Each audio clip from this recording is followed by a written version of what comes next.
This is how you deal with an entitled mum.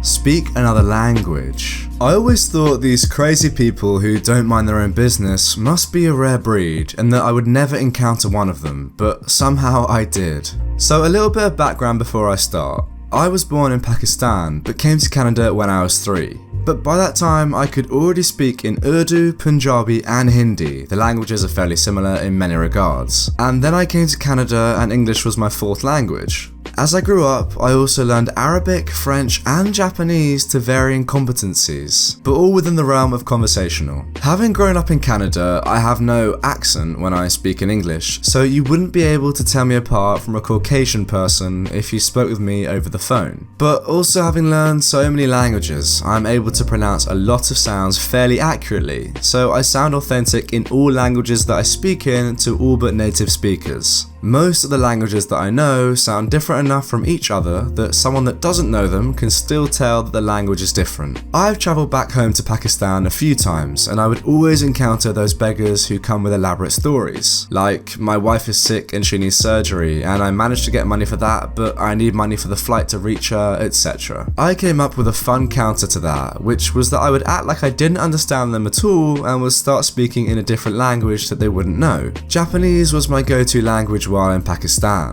The reaction those people would have was quite hilarious. So here is our cast. Karen, the star of the show, as always. Jimmy, Karen's husband and a decent human being. Zaraf, me. Wifey, my wife. And Singh, restaurant manager. So my wife and I were at an Indian restaurant in Edmonton, Alberta, Canada, enjoying our dinner and having a conversation. We speak in a mix of Urdu and English, just mixing with whatever feels easy. To someone listening in, they would be able to understand enough to figure out what we were talking about in most cases. We were sitting in a booth table, so it was only open from one side. Karen and her family, Jimmy and her 2 daughters that looked like they were in their early teens, were sitting at an open table with an empty table between us. My wife is Pakistani like me, and what some Pakistanis like to do is eat rice with their hands. I prefer a spoon myself, but at this time my wife was eating with her hands. Apparently, this Karen got offended at seeing my wife eat with her hands. When she came over, I started speaking in different languages, acting like I didn't understand what she was saying in English. I'll translate what I said and put it in parentheses which language I said it in. Here's how it went. Okay, I'm looking forward to this. So, Karen walks over to our table with a sour expression on her face. Jimmy calls to her, telling her to sit back down and leave us alone, but she ignored him. She addresses my wife directly. What's wrong with you? Can't you eat your food in a civilized manner like the rest of us? So I start talking to her in Urdu. Huh? What do you want? Can't you see we're eating? Karen looks at me with surprise. What did you just say? I say to my wife in Urdu again, don't talk to her in English, just do what I'm doing. You're just a crazy woman, go sit back down. Why aren't you speaking in English? My wife starts smiling and I try hard to keep a straight face. We're just enjoying our meal, why don't you go and sit down? I just heard you speaking in English, I know you can talk in English. But Zaraf is still talking in Urdu. Yeah, I can, but I choose not to do so. His wife says, I think she's getting upset. I know, that's what makes this so much fun. Stop it, talk in English like I heard you before. But instead of talking in English, Zaraf swaps to Japanese. So you were listening in on our conversation, don't you have any manners? Wait, that's some other language now, what the heck is this? Her husband Jimmy says, leave them alone Karen, they don't speak English. I know they do, they're just pretending not to. It doesn't matter, just sit down. I start waving towards her table, still speaking in Japanese. That's right, go back to your table you loud cow. Karen, they aren't doing anything wrong, leave them alone. She's eating with her hands, I can't let the girls learn her uncivilized ways. Now Zaraf switches to Hindi and tells his wife, start licking your fingers. My wife starts licking the rice on her right hand off the top parts of her fingers, and that makes Karen rage even more. Oh my god, look how gross she is being. Stop looking at her if you don't like it then. Yeah, Jimmy knows what's up.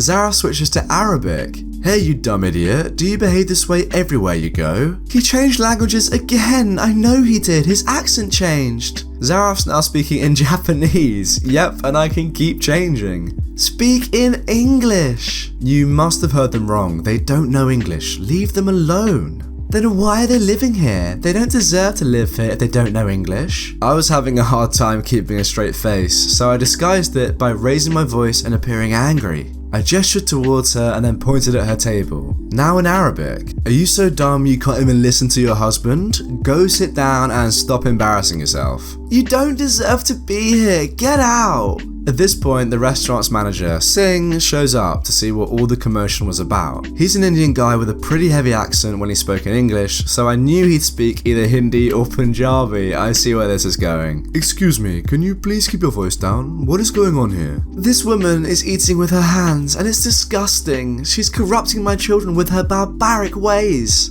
Mom, there are no rules that forbid her from eating with her hands. Please leave them alone or I'll have to ask you to leave. Now Jimmy gets up and comes over to where Karen is. Please Jimmy, tell her to sit down. Sit down Karen. Yes, you've embarrassed yourself enough. This is why I can't take you anywhere. Zaraf's now speaking in Punjabi. Ignore this dumb cow. Her brain is smaller than a laddu, which is an Indian sweet. The manager starts laughing at my comment and Karen gets even redder in the face, since she probably thinks we're making fun of her. All of you should go back to your country. Oh great, nothing better than a racist Karen. Jimmy just takes her arm and leads her back to their table and sits her down, telling her to shut up. Her daughters look like they want to sink into the floor from embarrassment. I ramble a few more sentences in varying languages as a kind of venting before my wife tells me to just leave it alone. I feel like Zaraf was having too much fun in this situation. We finish our dinner about 10 minutes later, with Karen glowing at us the whole time. I go pay the bill, and as we are walking out of the restaurant, we pass near Karen's table. I call out to Jimmy in perfect English with no accent while smiling, and I give him a wave.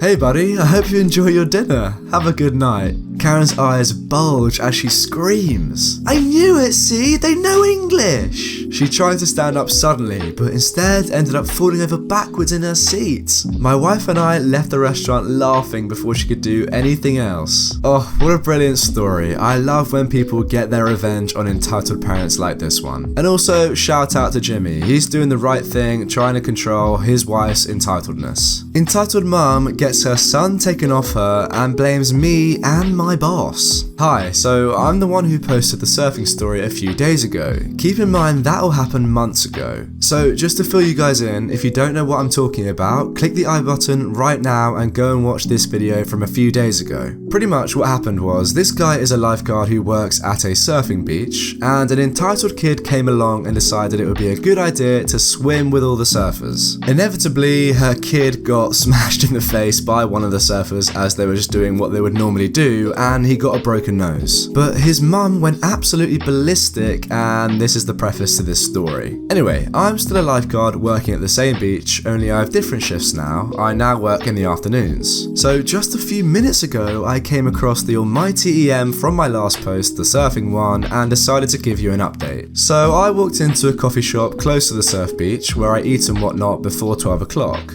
Here enters that entitled mother and a different kid, but still an EK nonetheless. I see her look at me for a second, but then walk up to the counter. She orders something and sits down next to me. Something was most definitely up. Can I help you? How does it feel to be a life ruiner? Excuse me? I got my son taken off me because of you and your boss? She never actually explained this, but I don't see how that was our fault. Yeah, I completely agree from reading your last post. How was that our fault? You started this whole thing just because you didn't do your job. Shouldn't you be working now? People could be drowning with your back turned. Now, to be fair, I was wearing my lifeguard uniform with shorts on, so I can see how she thought I should be working. You've misunderstood. I work in the afternoons now. It's 1 PM. In a panic, I grabbed my phone and checked the time. It was 11:30. It's 11:30. The entitled kid looks at my phone and grabs it once I put it down. Give that back.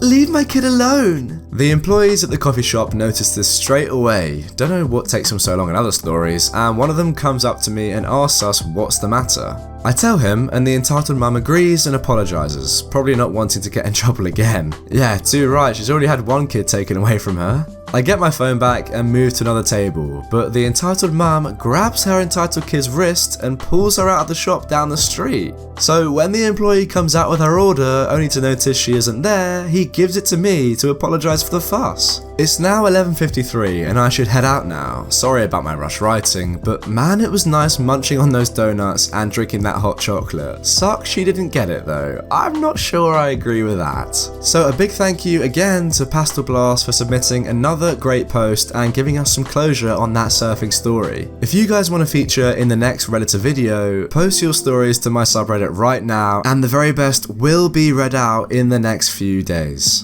Anyway, if you enjoyed that video, go and check out another one right away. There are so many more Reddit stories on my channel for you to enjoy.